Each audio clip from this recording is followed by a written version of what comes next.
찬미 예수님, 오늘은 9월 12일 연중 제23주간 토요일입니다. 독서와 복음 말씀 봉독하도록 하겠습니다. 성부와 성자와 성령의 이름으로 아멘. 제1독서입니다. 사도 바오로의 고린토일서 말씀입니다. 사랑하는 여러분, 우상 숭배를 멀리하십시오. 나는 여러분을 슬기로운 사람으로 여겨 말합니다. 내가 하는 말을 스스로 판단하십시오. 우리가 축복하는 그 축복의 잔은 그리스도의 피에 동참하는 것이 아닙니까? 우리가 떼는 빵은 그리스도의 몸에 동참하는 것이 아닙니까? 빵이 하나이므로 우리는 여럿일지라도 한 모입니다. 우리 모두 한 빵을 함께 나누기 때문입니다. 저 이스라엘 백성을 보십시오. 희생 제물을 먹는 이들은 모두 제단에 동참하는 이들이 아닙니까? 그러니 내가 말하려는 것이 무엇이겠습니까? 우상에게 바쳤던 제물이 무엇이라도 된다는 말입니까? 우상이 무엇이라도 된다는 말입니까? 아닙니다. 사람들이 바치는 제물은 하느님이 아니라 마귀들에게 바치는 것이라는 말입니다. 나는 여러분이 마귀들과 상종하는 자가 되지 않기를 바랍니다. 여러분이 주님의 잔도 마시고 마귀들의 잔도 마실 수는 없습니다. 여러분이 주님의 식탁에도 참여하고 마귀들의 식탁에도 참여할 수는 없습니다. 우리가 주님을 질투하시게 하려는 것입니까? 우리가 주님보다 강하다는 말입니까? 주님의 말씀입니다. 하느님 감사합니다. 복음 말씀입니다. 루카가 전한 거룩한 복음입니다. 그때 예수님께서 제자들에게 말씀하셨다. 좋은 나무는 나쁜 열매를 맺지 않는다. 또 나쁜 나무는 좋은 열매를 맺지 않는다. 나무는 모두 그 열매를 보면 안다. 가시나무에서 무화과를 따지 못하고 가시덤불에서 포도를 거두어 들이지 못한다. 선한 마음은 마음의 선한 곳간에서 선한 것을 내놓고 악한 자는 악한 곳간에서 악한 것을 내놓는다. 마음에서 넘치는 것을 입으로 말하는 법이다. 너희는 어찌하여 나를 주님, 주님 하고 부르면서 내가 말하는 것은 실행하지 않느냐?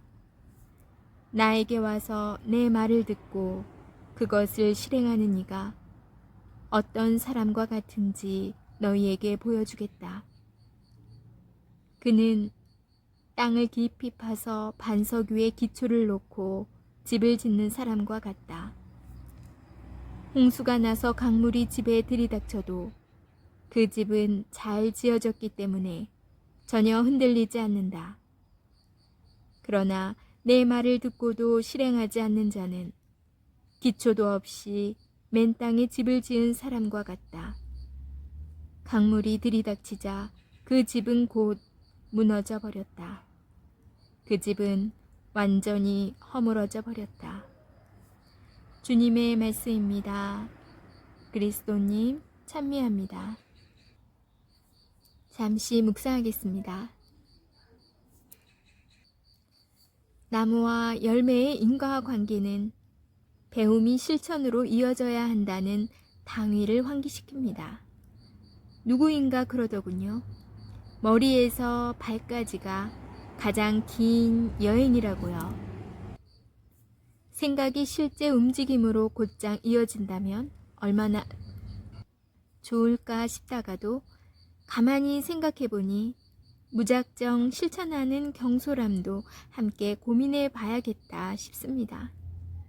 나무가 열매를 맺고 배움이 실천으로 이어지는 것을 모든 것이 가시적 성과를 내야 한다고 바꾸어 얘기할 수는 없습니다. 설익은 생각들이 부지런한 행동으로 이어질 때 공동체는 온갖 구설수에 휘말리고 소모적 논쟁으로 몸살을 앓고는 합니다. 어쩌면 생각을 단단히 다지고 공고히 하는 숙성의 시간이 공동체에게는 필요할지 모를 일입니다. 그리스도교 공동체는 세상에 앞장서 저 멀리 장밋빛 인생을 제안하는 힐링 센터가 아닙니다.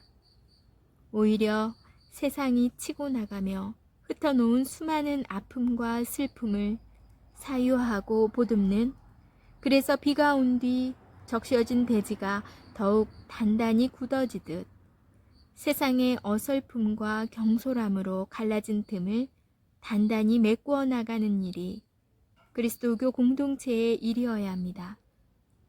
오늘 복음의 반석은 그리스도교 공동체를 이해하는 데 꽤 멋진 비유입니다. 우리의 행실로 맺은 열매는 반석처럼 굳건해야 하고, 우리의 생각을 드러내는 실천은 우리 삶처럼 단단해야 합니다. 이리저리 쓸려다니고 흔들릴 바에야 세상의 논리에 내맡기는 것이 하느님 앞에 오히려 솔직한 모습이겠죠. 지난 시간을 다시 반추해 봅니다. 그리고 작은 것 하나라도 제대로 굳건히 다시 세워보아야겠습니다. 잘하려 들기보다는 똑바로 할 수 있도록 지금의 생각부터 차근차근 다듬어 보아야겠습니다. 아멘. 성부와 성자와 성령의 이름으로 아멘. 오늘도 하루 종일 비가 오다 보니까 이렇게 감이 이제 힘을 못 받은 감이 많이 낙과되더라고요. 이게 떨어졌는데 제가 그렇게 붙여놓은 거예요. 좀 웃기도 하네요.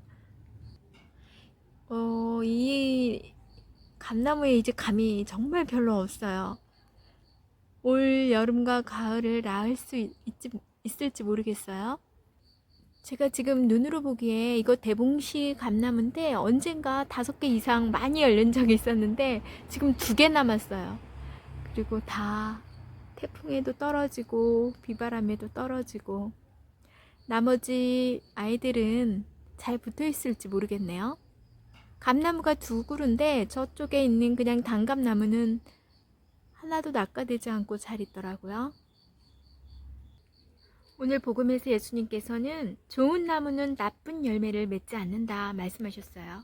사실 이 나무는 여름에 병충해가 많이 있었거든요. 이상하게 저쪽 나무는 굉장히 튼실한데 얘는 벌레에 굉장히 약하더라고요. 그러다 보니까 아무래도 열매들도 힘없이 바람만 불어도 떨어지고 비만 내려도 떨어지게 되었던 것 같아요. 오늘 복음 말씀이 계속 병에 시들고 열매를 잘 지키지 못하는 이 감나무가 마침 생각이 나네요. 예수님께서 나에게 와서 내 말을 듣고 그거를 실행하는 자는 땅을 깊이 파서 반석 위에 기초를 놓고 집을 짓는 사람과 같다고 말씀하셨어요.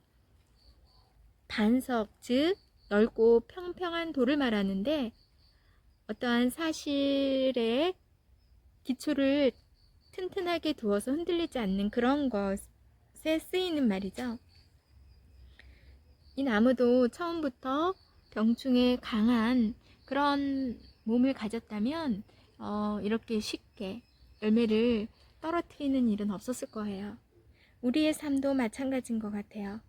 내 삶이 과연 반석 위에 집을 짓고 사는 삶인지, 금방 위험이나 어떤 주변의 것에 흔들려서 위태위태한 삶을 살고 있는지, 모래 위에 지었는지 잘 묵상해보는 하루 되시기 바랍니다. 비가 계속 오는데 비 피해 없도록 시설물 관리 잘 하시고 농작물 관리 잘 하시면 좋겠습니다. 전 내일 다시 만날게요.